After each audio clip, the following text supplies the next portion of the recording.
नमस्कार दोस्तों, कैसे हैं आप सब। तो हमने एक सीरीज़ स्टार्ट किया है पॉलिटी, जिसमें कि हम 11th की पॉलिटी पढ़ रहे हैं, रिवाइज़ कर रहे हैं और किस तरीके से बोर्ड में, हाई स्कूल में और मेनली कंपटीशन में किस तरीके से इसके क्वेश्चन आते हैं, इसके बारे में पहला चैप्टर जो है हमने वो कवर कर लिया है। और इस चैनल पे जो है पहला जो आपका है chapter 1 constitution why and how हमने कंप्लीट कर लिया है। और इसी श्रृंखला में आज हम जो है second chapter that is rights in the Indian constitution हम उसको पढ़ेंगे, समझेंगे और कोशिश करेंगे कि आधे घंटे के अंदर इस चैप्टर के हम जो मेन क्रक्स हैं, जो मेन पैराग्राफ हैं, जो मेन पॉइंट्स हैं जहाँ से क्वेश्चन बन सकते हैं, उन क्वेश्चन को हम डिटेल में स्टडी करेंगे और पढ़ेंगे। तो आइए शुरुआत करते हैं। उम्मीद है कि आप सब लोग अच्छे होंगे और चैनल पर अगर नए हैं तो सब्सक्राइब कर लीजिए। नया चैनल है, थोड़ा सा प्यार दिखाएंगे तो अच्छा लगेगा। ठीक है, तो सबसे पहले आज हम बात करेंगे क्या कि rights in the Indian constitution. हम किसकी बात करेंगे? हम सबसे पहले चैप्टर 2 की बात करेंगे, जो कि क्या है, rights in the Indian constitution.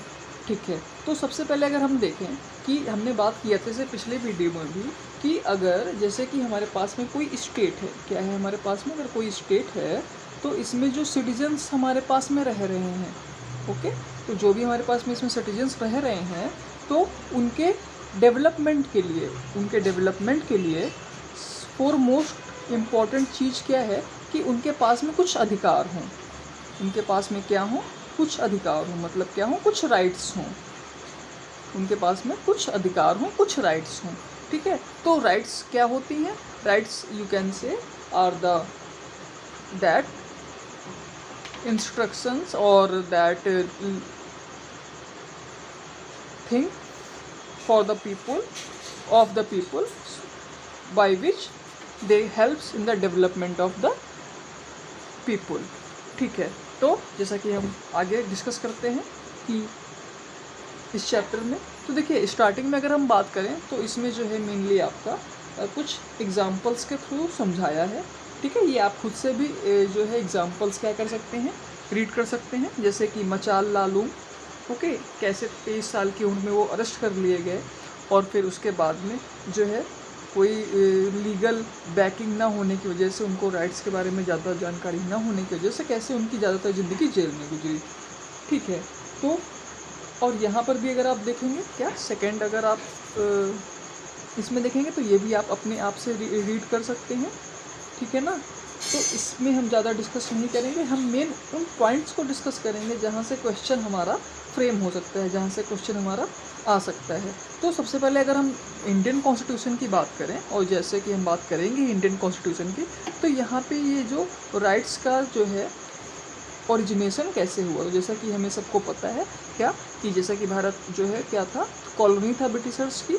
तो सबसे पहले अगर हम देखें तो राइट्स का फॉरमोस्ट जिक्र, जैसा कि अगर हम बात करें तो 1857 की जो है क्रांति होती है, उसके बाद में फिर क्या होता है, उसके बाद में जो है हमारा कांग्रेस की स्थापना होती है 1885 में।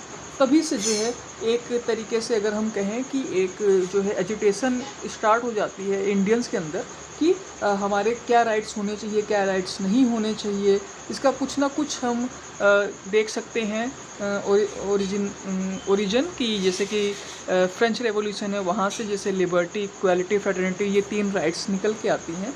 बट अगर हम इंडियन कॉन्स्टिट्यूशन या इंडिया की बात करें तो मेनली हम कहाँ से इसका देखेंगे ओरिजिन, मेनली ओरिजिन देखेंगे 1857 की जो क्रांति है उसके बाद से चीज़ें कैसे आती हैं, और फिर कांग्रेस की फॉर्मेशन होती है। फिर जो है वहाँ से मॉडरेट्स और एक्सट्रीमिस्ट जो है इंडियंस के राइट्स की बात करते हैं, फ्रीडम की बात करते हैं। और इस बुक के हिसाब से सबसे पहले हम देखें तो राइट्स जो हैं, फंडामेंटल राइट्स का जिक्र कहाँ पर आते हैं, तो सबसे पहले फंडामेंटल राइट्स का जो जिक्र आता है वो Motilal Nehru committee had demanded bill of rights as far back as in 1928। तो it was therefore natural that when India became independent. ठीक है, तो उन्होंने एक बिल ऑफ राइट्स करके मोतीलाल नेहरू जी ने कमेटी में 1928 में पेश किया था। और भी कई चीज़ें थी, लेकिन मेनली जो था उन्होंने bill of rights as a मतलब कुछ राइट्स होने चाहिए इंसान की, जैसे इंडियंस है तो उनकी क्या राइट्स होनी चाहिए जिससे कि उनका डेवलपमेंट हो सके, वो डिग्निटी फुल जीवन जो है अपना जी सकें।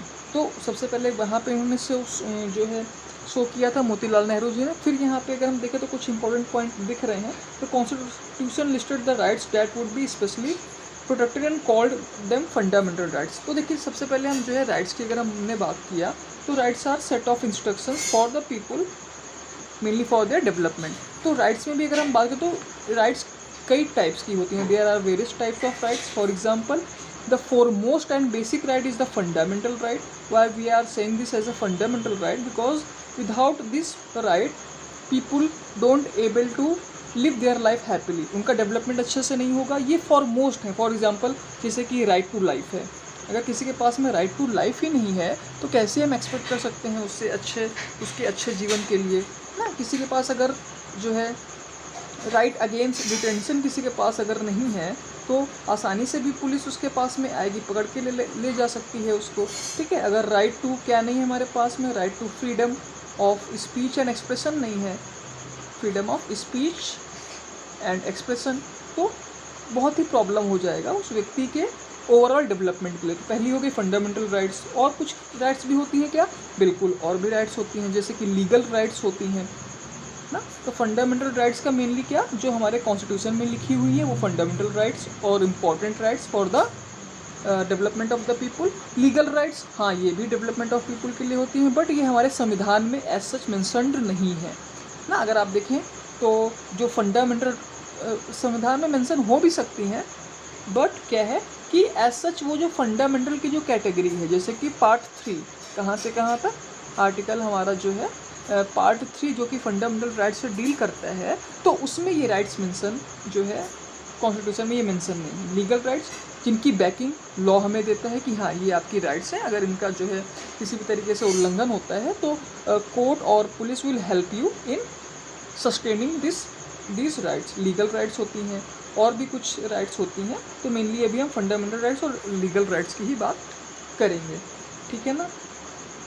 ठीक है, तो यहाँ पे जैसे कि आप देखेंगे तो बेसिक डेफिनेशन भी लिखी हुई है कि फंडामेंटल राइट्स क्या होती हैं। These rights are so important that the constitution has separately listed them and made special provision for their protection. ठीक है, ये हमें पता है। और एक चीज़ और, if these rights are violated then of course in a democracy we can go to the supreme court और हाई कोर्ट, ठीक है। और फिर हम अगर आगे बात करें तो fundamental rights are different from other rights available to us. While ordinary legal rights are protected and enforced by ordinary law, fundamental rights are protected and guaranteed by the constitution of the country. ठीक है, मतलब अगर कोई भी violation तो सीधे you can approach in the supreme court और high court. ये बहुत ही जो है एक अच्छी बात है, मतलब एनफोर्सिएबल है कि तुरंत अगर आपका ये वायलेशन होता है राइट्स का तो सीधे आप कहाँ जा सकते हैं, सुप्रीम कोर्ट और हाई कोर्ट जा सकते हैं। जैसे कि हमने बात ही किया फंडामेंटल राइट्स, कौन से फंडामेंटल राइट्स, जैसे कि 6 तरीके के हमारे पास में फंडामेंटल राइट्स हैं ना। Right to freedom, okay, right to आपका against exploitation, okay, there are mainly 6 fundamental rights, okay, from article 14 to article 32 और 35, ठीक है ना। मेनली कौन से पार्ट 3 में जो हमारी लिखी हुई हैं राइट्स वो हमारी फंडामेंटल राइट्स हैं, ठीक है ना। तो ये हो गई हमारी कौन सी, लीगल राइट्स और फंडामेंटल राइट्स। अब देखिए मेन मैं क्या फोकस करना चाह रहा हूँ आप लोगों को, ये कहाँ से क्वेश्चन फ्रेम हो सकता है, कहाँ पे आप ज़्यादा ध्यान दें। तो देखिए constitution of India part 3 fundamental rights, पहले कौन से, राइट टू इक्वालिटी ना। देखिए तो जो हमारी जो राइट्स हैं फंडामेंटल राइट्स हैं उनको 6 कैटेगरीज में डिवाइड किया गया है। कितनी कैटेगरीज में डिवाइड किया गया, 6 कैटेगरीज में, ठीक है। पहली कौन सी, राइट टू इक्वालिटी, दूसरी कौन सी, राइट टू फ्रीडम, तीसरी कौन सी है, राइट अगेंस्ट एक्सप्लॉइटेशन, चौथी कौन सी है, right to freedom of religion, पांचवी कल्चरल एंड एजुकेशनल राइट्स, और 6th फॉर मोस्ट इम्पॉर्टेंट। क्यों इम्पॉर्टेंट, क्योंकि इसमें बी आर अम्बेडकर जी ने भी कहा है कि ये क्या है, ये these are the soul of this right is the soul of the constitution. क्योंकि राइट टू कॉन्स्टिट्यूशन रेमेडीज, क्यों सोल ऑफ द कॉन्स्टिट्यूशन उन्होंने बोला, क्योंकि ये राइट्स क्या है, ऐसी राइट है, ऐसी फंडामेंटल राइट है जो कि आपको इन 5 फंडामेंटल राइट्स के वायलेशन में या फिर इनके ना रहने पे ये आपको 6ठी वाली राइट जो है क्या करेगी, ये कोर्ट को और संविधान के अगर कोई राइट्स 5 ये वाली स्टार्टिंग की राइट्स अगर वायलेट होती हैं तो ये मदद करेगी उनको दोबारा से एनफोर्स कराने में। इसीलिए इसका नाम क्या है, अगर आप देखेंगे तो राइट टू कॉन्स्टिट्यूशनल रेमेडी इसका नाम है, ठीक है, तो जैसे कि हम बात कर ले मेन में क्या है कि राइट टू इक्वालिटी में क्या क्या है हमारा, इक्वालिटी बिफोर लॉ, ठीक है, prohibition of discrimination on grounds of religion, race, caste, sex और प्लेस ऑफ बर्थ, ठीक है, आर्टिकल 15। तो देखिए यहाँ से क्या आता है, यहाँ से ये आ सकता है आपका कि आर्टिकल 15 में क्या क्या दिया है, कौन से बेसिस पे जो है डिस्क्रिमिनेशन हो सकता है। तो रिलीजन के बेसिस पे, रेस के बेसिस पे, कास्ट, सेक्स और प्लेस ऑफ बर्थ के बेसिस पे डिस्क्रिमिनेशन नहीं होगा। अगर कोई करता है तो he is actually violating the fundamental right, ठीक है ना। और सेकंड की हम बात करें equality of opportunity in public, तो ये भी क्या है, राइट टू इक्वलिटी में नेक्स्ट आर्टिकल है, आर्टिकल 16, ठीक है ना। और 17 आर्टिकल की अगर हम बात करें, आर्टिकल नंबर 17, तो abolition of untouchability. And right to equality में लास्ट हमारे पास में आर्टिकल से abolition of titles, that is article 18, ठीक है। तो ये हमारी हो गई right to equality. Second, right to freedom from article 19 to article 22। तो आर्टिकल 19 जैसे कि प्रोटेक्शन ऑफ राइट टू, अब देखिए आर्टिकल 19 में भी मेनली हमारे पास में सब कैटेगरीज हैं। कितनी सब कैटेगरीज हैं, 19 सब कैटेगरीज हैं। तो ये सारी कैटेगरीज आपको याद करनी पड़ेंगी और आपको ये ध्यान में रखना पड़ेगा कि कहीं से भी क्वेश्चन इनसे आ सकता है। फॉर एग्जांपल अगर पूछ सकता है कि right to assemble peacefully, 19 article 19 का सब क्लॉज 2 क्या है, राइट टू असेंबल पीसफुली। तो ये यहाँ से ऐसे पूछ सकता है कि article 21 is the part, right to assemble peacefully is the part of article 21। तो उस केस में वो गलत हो जाएगा। क्यों गलत हो जाएगा, क्योंकि ये आर्टिकल 21 का पार्ट नहीं है, जो कि क्या है, right to life and personal liberty. ये किसका पार्ट है, ये हमारा राइट टू फ्रीडम के अंडर में आर्टिकल 19 का पार्ट है। तो इस तरीके से आपको ध्यान में रखना है। तो इसलिए आपको जो है सब क्लॉज भी इसके याद करने पड़ेंगे आर्टिकल 19 के, ठीक है। सेकेंड, तो इसमें देख लेते हैं हम जल्दी से कौन कौन से हैं। तो पहला, right of protection of right to freedom of speech and expression foremost. अगर मैं आपसे बात कर पा रहा हूँ, आप अपने कमेंट्स सोशल मीडिया पर शेयर कर पा रहे हैं, अच्छा सोच रहे हैं, बुरा सोच रहे हैं, शेयर कर पा रहे हैं, तो ये कौन सा आपको अधिकार देता है, आर्टिकल 19 आपको अधिकार देता है। Second, assemble peacefully. अगर आप प्रोटेस्ट कर सकते हैं, अगर कोई सरकार ने या कुछ किसी भी तरह किसी भी ऑर्गेनाइजेशन ने कुछ गलत किया है तो उसके खिलाफ आप क्या कर सकते हैं, आप प्रोटेस्ट कर सकते हैं, ये आपको देता है। थर्ड, आपका right to form association union. आप कोई भी यूनियन बना सकते हैं, आप जानते ही हैं बहुत सी यूनियन, जैसे रेलवे में यूनियन होती है, अलग अलग इंडस्ट्रीज़ में यूनियन होती है ना। Fourth, right to move freely throughout the territory of India. Article 19 sub clause 4 क्या बोलता है कि आप जो है पूरे इंडिया में कहीं भी रिसाइड कर सकते हैं। बट मैं आपको बता दूं कि एक्सेप्शंस आर एवरीवेयर। ऐसा नहीं है कि अगर यहाँ पे ये लिखा हुआ है तो आप नेक्स्ट डे जाएं और क्लेम करने लगें क्या कि अब जो है हमें आर्मी के बेस में मैं जाके रहूँगा ना, तो वहाँ पे इस तरीके से आप भी नहीं कर सकते हैं ना। सो ये राइट्स गिवन है, बट इनके साथ में क्या है, हमारे पास में कुछ रिस्ट्रिक्शंस भी हैं। उन रिस्ट्रिक्शंस को भी आपको क्या करना पड़ेगा, ध्यान में रखना पड़ेगा, ठीक है। आप कहीं भी इंडिया में रह सकते हैं, बट बशर्ते क्या होना चाहिए, वो ऐसी कोई सेंसिटिव जगह नहीं होनी चाहिए जहाँ पे परमिशन प्रोहिबिटेड है, ठीक है। तो article 19 sub clause 5, reside and settle in any part of India. Article 19 sub clause 6, practice any profession और to carry on any occupation, trade और बिजनेस। हाँ, तो आर्टिकल 19 जैसे कि हम बात कर रहे हैं, तो आप कोई भी बिजनेस कर सकते हैं। फॉर एग्जांपल जैसे कि हम जानते हैं हमारे इंडिया में जो है डाइवर्सिटी बहुत तरीके की है, वेजिटेरियन लोग भी रहते हैं, नॉन वेजिटेरियन लोग भी रहते हैं, है ना।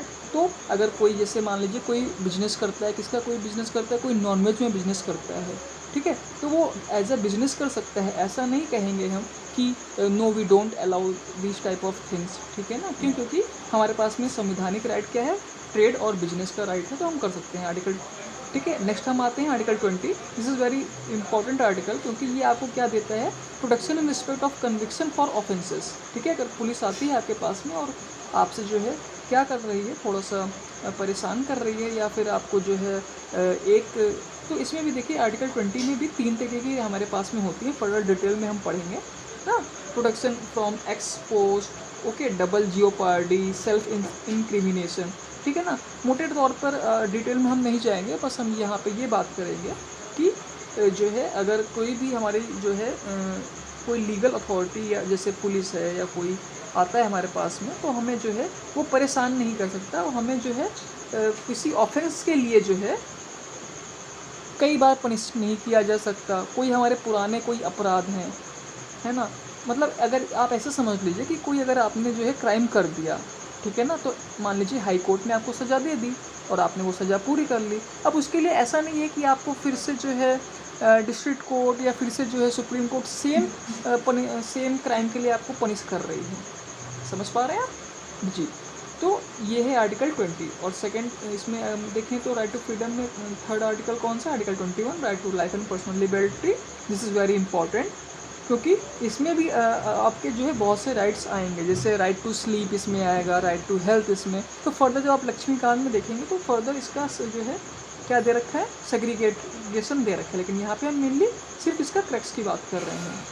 और फर्दर इसी आर्टिकल 21 में ना हमें पता है क्या कि 86 कॉन्स्टिट्यूशनल अमेंडमेंट से राइट टू एजुकेशन जोड़ा गया है, जो कि क्या है आर्टिकल 21A है। अगर कैपिटल ए लिखा हो तो उसका मतलब क्या है कि वो अमेंडमेंट से पार्ट जुड़ा हुआ है।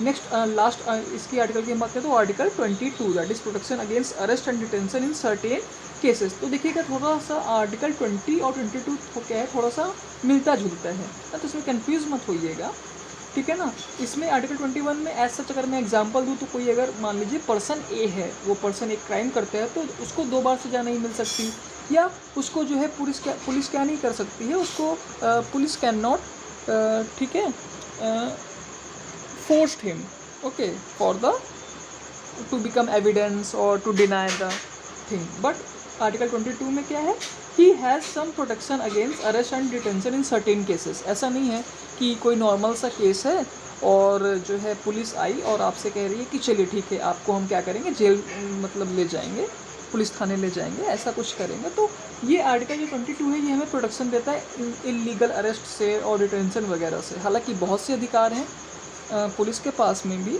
ना, एज अ प्रिवेंटिव डिटेंशन के थ्रू आपको जो है वो किसी भी उस केस में रख सकती है अंदर, बट क्या है कि in spite of though there are some types of what limitation on the government, ठीक है ना। बहुत इंपॉर्टेंट हमने फंक्शन पढ़ा था कॉन्स्टिट्यूशन का, क्या it limits the power of government, ठीक है। तो वैसे ही केस काम कर रहा है यहाँ पे। अब हम आएंगे तो राइट अगेंस्ट एक्सप्लॉयटेशन, तीसरी फोरमोस्ट एंड फंडामेंटल राइट क्या है, राइट अगेंस्ट एक्सप्लॉयटेशन। देखिए यहाँ से क्वेश्चन जरूर आता है, मतलब ये एक तरीके से आर्टिकल 23 और 24 जो है इंपॉर्टेंट आर्टिकल्स हैं, तो इनको जो है आप क्या मत कीजिएगा, डिनाई मत कीजिएगा। क्यों? क्योंकि आर्टिकल 23 क्या कहता है, prohibition of traffic in human beings and forced labour, ठीक है। तो बच्चे कंफ्यूज कहाँ पे होते हैं, बच्चे कंफ्यूज होते हैं आर्टिकल 23 और 24 में, ठीक है। 23 क्या था, 24 क्या था, तो यह ध्यान रखिएगा, पहले ह्यूमन बींग्स आते हैं तो पहले आर्टिकल 23 आ जाएगा। ये क्या कहता है कि ह्यूमन बींग्स की ट्रैफिकिंग ऑफ फोर्स लेबर क्या है, क्राइम है। Prohibition of employment of children in hazards jobs, तो पहले ह्यूमन बींग आते हैं फिर चिल्ड्रंस आते हैं। तो आर्टिकल 24 क्या है, prohibition of employment of children in hazards jobs. किसी भी चिल्ड्रंस को ऐसा नहीं है कि आप जो है बहुत ही जैसे बॉम्ब की फैक्ट्री में काम करा रहे हैं या हैजार्डस काम करवा रहे हैं, स्टील फैक्ट्री में काम करा रहे हैं, ऐसा नहीं कर सकते हैं हम, ठीक है ना। ठीक है, फोर्थ हमारे पास में क्या है, fundamental right to freedom of religion, ठीक है। जैसे कि हमें पता है India following what positive secularism, okay, unlikely French. So हम क्या कर सकते हैं, हमारे पास में कोई भी जो है अधिकार है रिलीजन फॉलो करने का। आप क्रिश्चियन हैं, आप क्रिश्चियनिटी फॉलो कीजिए, आप पारसी हैं, आप जो है वो अपना रिलीजन फॉलो करें, आप जो है यहूदी हैं, आप अपना वो रिलीजन फॉलो करें, आप हिंदू हैं, आप वो रिलीजन फॉलो करें, ठीक है ना। और आप उसको जो है प्रोपोगेट भी कर सकते हैं रिलीजन को, कोई भी एज सच ना प्रॉब्लम आपको नहीं आएगी।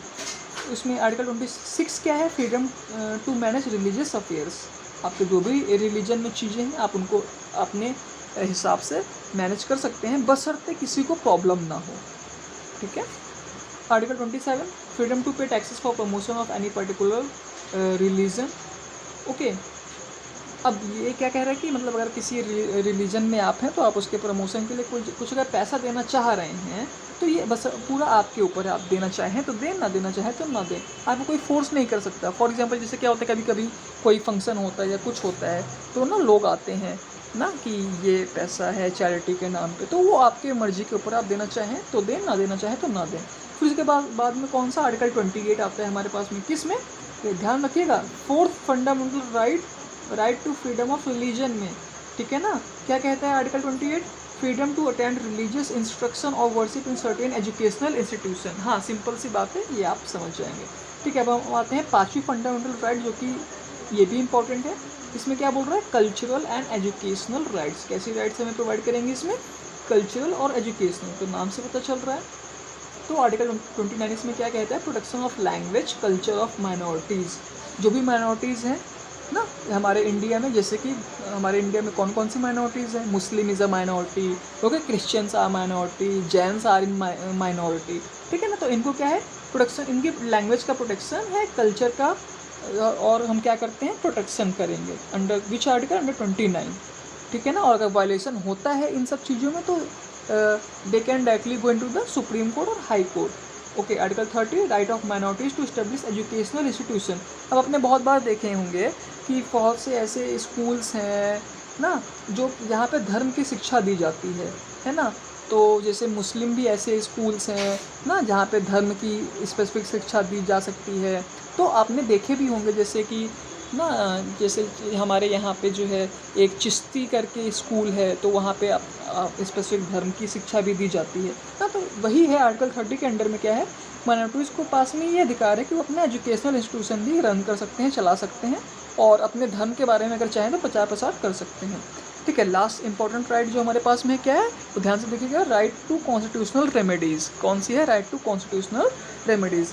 इसमें क्या है, इसमें अगर कोई भी ये आपकी जो है मेनली 5 फंडामेंटल राइट्स जो हैं अगर वायलेट होती हैं तो ये कोर्ट को अधिकार देता है, क्या अधिकार देता है, ठीक है ना, इन राइट्स के एनफोर्समेंट के लिए अधिकार देता है। तो कोई भी अगर इन 5 राइट्स में से आपकी क्या होती हैं, हैम्पर होती हैं, तो directly you can go to the supreme court और high court and court can enforce them, ठीक है। इसमें ये ध्यान रखिएगा कि एनफोर्समेंट में जो है सुप्रीम कोर्ट का अधिकार जो है होता है और हाई कोर्ट के पास में भी होता है, बट हाई कोर्ट के केस में एनफोर्समेंट ऑफ राइट्स भी होता है और भी ज़्यादा अधिकार होता है अगर हम बात करें, ठीक है। तो इसमें सुप्रीम कोर्ट खाली इन्फोर्समेंट करा सकती है, उसका वायलेशन को रोक सकती है, बट हाई कोर्ट के केस में ये अधिकार ज़्यादा होता है हाई कोर्ट के पास में। फर्दर डिटेल में हम डीप में स्टडी करेंगे, अभी हम सिर्फ और सिर्फ क्या समझ रहे हैं, क्रक्स समझ रहे हैं चैप्टर का, ठीक है। आगे हम आते हैं, तो जैसा कि हमने देखा था ना, मेनली जो हमने अभी आपको एग्जांपल्स दिए उन्हीं की बात किया गया है, ठीक है। अब देखिए यहाँ पे कि डिस्क्रिमिनेशन नहीं होगा, आर्टिकल 15 वही जो मैंने आपको बताया कौन कौन से बेसिस पर डिस्क्रिमिनेशन नहीं हो सकता, किसी का रिलीजन क्या है, किसी का रेस क्या है, किसी की कास्ट क्या है, उसका सेक्स क्या है, male female transgender, okay, lesbian, gay, उस बेसिस पर डिस्क्रिमिनेशन नहीं हो सकता। प्लेस ऑफ बर्थ नहीं, ऐसा आपने देखा होगा कि अच्छा आप यहाँ पे जन्मे हैं, अच्छा आप जम्मू में जन्मे हैं, अच्छा आप हिमाचल में जन्मे हैं, अच्छा आप यूपी के हैं, अच्छा आप बिहार के हैं, तो लोगों के मन में एक नकारात्मक जो है भावना आ जाती है। तो उस बेसिस पे डिस्क्रिमिनेशन इज़ टोटली प्रोहिबिटेड, और हम एक अच्छी सोसाइटी भी हैं, तो ये जो चीज़ें हैं इन सब चीज़ों को हमें ध्यान देना चाहिए। अगर कहीं हो भी रहा है तो थोड़ा सा हमें वहाँ पे कोशिश ये करनी चाहिए कि ये सब चीज़ें 21वीं सदी के दौर में ना हो, AI और क्लाउड कंप्यूटिंग के दौर में ये सब चीज़ें ना हो, ठीक है। अब देखिए, जैसे कि मैंने बताया था ये सब हमारे पास में क्या है, अधिकार हैं, फंडामेंटल राइट्स हैं। तो क्या ये fundamental rights absolute? No, these fundamental rights are not absolute. Why? Because there are some restrictions also. अगर हम ऐसे कहते हैं कि right to freedom of speech and expression है, तो क्या होगा, कल कोई भी आके चौराहे पे खड़ा होकर गाली देना स्टार्ट कर देगा, तो this is not a good society, ठीक है ना। क्या अब वो ये आपसे कह सकता है कि हाँ, I have right to freedom of speech and expression, I can speak what I want, but क्या होगा कि अगर कुछ ऐसा वो बोल देगा सोशल मीडिया पे या कुछ ऐसा जिससे कि देश की छवि खराब होगी, तो उस केस में क्या होगा, उस केस में ये फंडामेंटल राइट्स क्या हैं, उसकी एब्सोल्यूट नहीं है, वो हैम्पर भी हो सकती हैं, कोर्ट द्वारा हैम्पर भी की जा सकती हैं, ठीक है। तो इन सब चीज़ों के लिए रिस्ट्रिक्शन भी है। और जैसे कि हमें पता है आर्टिकल 16 में हमारे पास में क्या है, रिजर्वेशन का अधिकार है ना।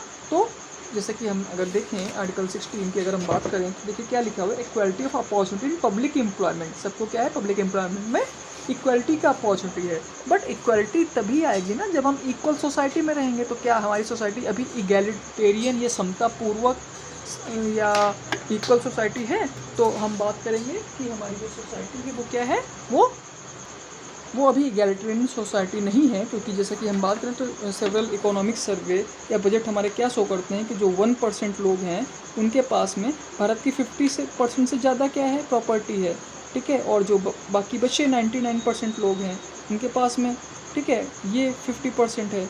तो क्या इस बेसिस पे आप देख पा रहे हों ये, तो क्या हम इक्वल हैं? नहीं, हम इक्वल नहीं हैं। और इक्वलिटी कहाँ पे आएगी? इक्वलिटी जो है इक्वल सोसाइटी में आ सकती है। तो इसके लिए हमारे किन चीज़ों की ज़रूरत पड़ती है? इसके लिए हमें ज़रूरत पड़ती है रिजर्वेशन की ना, जिसे आरक्षण हम बोलते हैं। तो under article 16(4) we can say nothing in this article shall prevent the state from making any provision for the reservation of appointments और post in favour of any backward class of citizen which in the opinion of the state. देखिए थोड़ा सा important topic है, detail में समझना पड़ेगा इसे, ऐसा नहीं कर सकते हैं कि जल्दी के चक्कर में जो है ना लाइक और वीडियोस के चक्कर में हम कॉन्सेप्ट ही स्किप कर जाएं, ठीक है ना। तो ध्यान से समझिएगा। अब मान लेते हैं कि जैसे जो है,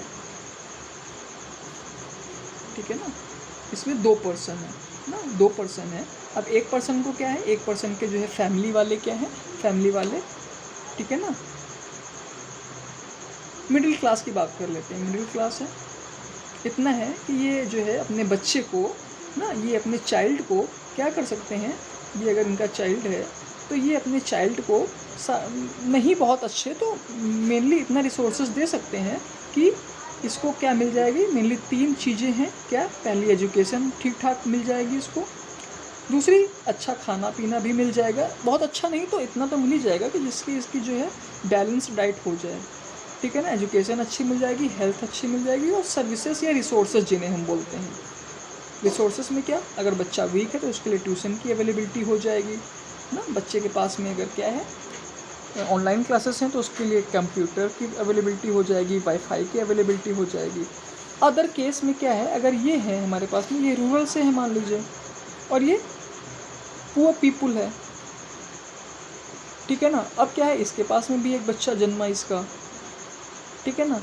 अब इसको तो अच्छा एजुकेशन नहीं मिल पाया, ठीक है, क्योंकि गांव में ऐसी सुविधा नहीं थी, और अगर सुविधा होती भी तो ये लोग इतना गरीब थे कि उसको ना ले पाते अच्छी एजुकेशन, और एजुकेशन अच्छी नहीं थी तो बहुत ज़्यादा इनको पता भी नहीं था, तो एज सच खाना पीना भी बहुत अच्छा नहीं था। जैसे फॉर एग्जांपल दूध भी नहीं मिल पा रहा था, ना फल मिल पा रहा था, क्योंकि सिर्फ दाल चावल या सब्जी रोटी से आप जो है ना एक बैलेंस डाइट की मनोकामना नहीं कर सकते हैं। तो इसके लिए इसकी हेल्थ भी क्या हुई, थोड़ा सा डिटेरिएट हो गई in comparison to this person, ठीक है ना।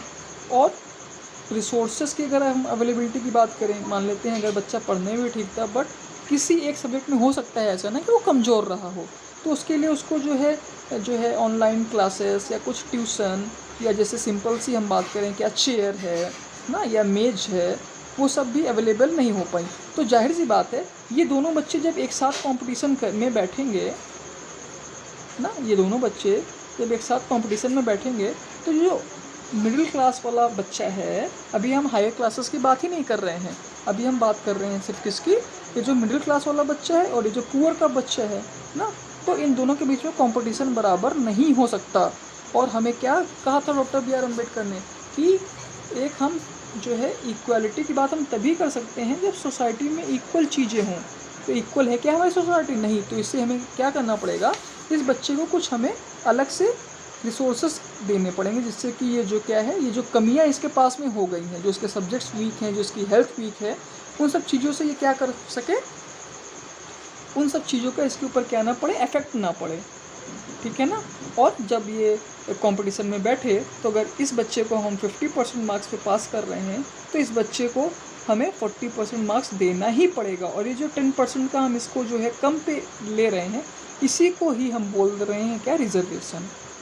इसी को ही हम क्या बोल रहे हैं, रिजर्वेशन, ठीक है ना। तो यही सेम चीज़ बताई जा रही है कि ऐसा नहीं है कि इक्वालिटी के लिए हम जो है आर्टिकल 16 में जैसे कि कहा गया है equality of opportunity in public employment, equality की हम बात करेंगे, बट जिन लोगों को जो है समाज में इक्वालिटी नहीं मिल पाई है, या जो लोग गरीब तबके के लोग हैं या जिनको रिसोर्सेस नहीं अवेलेबल हो पाए हैं, उनके लिए हम अलग से क्या करेंगे, कुछ रिजर्वेशन करेंगे। और ऐसा वो चैलेंज नहीं किया जा सकता on the basis of fundamental right की इक्वालिटी नहीं है, ठीक है ना।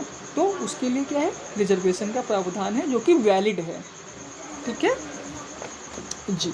तो यही सेम बात यहाँ पे बताई जा रही है। Article 16 of the constitution explicitly clarifies that a policy like reservation will not be seen as a violation of right to equality ना। समबडी सेइंग दैट ना, इक्वालिटी की आप बात कर रहे हो तो उनको आप 50 मार्क्स से पास कर रहे हो, हमें आप 10 मार्क्स से पास कर रहे हो, तो where is the equality then? Here it is clarifying in article 16(4) and 15(4) also, ठीक है, कि इक्वालिटी जो है इस बेसिस पे वायलेशन नहीं माना जाएगा कि राइट टू इक्वालिटी, रिजर्वेशन को क्या नहीं माना जाएगा, वायलेशन नहीं माना जाएगा, क्यों? क्योंकि हम जब बराबरी की बात करते हैं तो बराबरी हम किस में करेंगे? बराबरी हम बराबर वाले लोगों में करेंगे। ऐसा नहीं है कि अगर एक बच्चा ऊपर है एक बच्चा नीचे है तो हम बराबरी कर रहे हैं। आपको बात समझ में आ रही है?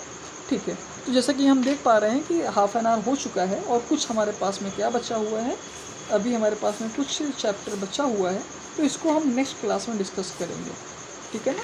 और उम्मीद करते हैं कि आप इन सब चीज़ों से कुछ सीख पाए होंगे और हम मेनली क्रक्स की ही बात करेंगे, ठीक है ना। तो फर्दर कौन से पेज नंबर 34 से, ठीक है ना, पेज नंबर 34 से नेक्स्ट वीडियो में डिस्कस करेंगे। आज के लिए इतना ही। उम्मीद करते हैं कि आप जो है अच्छे से पढ़ेंगे और अच्छे से एजुकेशन ले करके जो समाज में इक्वलिटी बढ़ रही है उसकी तरफ भी आप देख पाएंगे और एक अच्छे सोसाइटी में अच्छे सिटीज़न के रूप में आप अपना योगदान दे पाएंगे। धन्यवाद, बहुत बहुत धन्यवाद। ये जो एक पहल मैंने की है इसमें हमारा साथ दें, ठीक है। अपने हमारे वीडियोस को थोड़ा सा लाइक करें, सब्सक्राइब करें, जिससे कि हमारा क्या हो सके, हमारा भी मनोबल बढ़ सके। बहुत बहुत धन्यवाद। आज के लिए इतना ही। Thank you very much.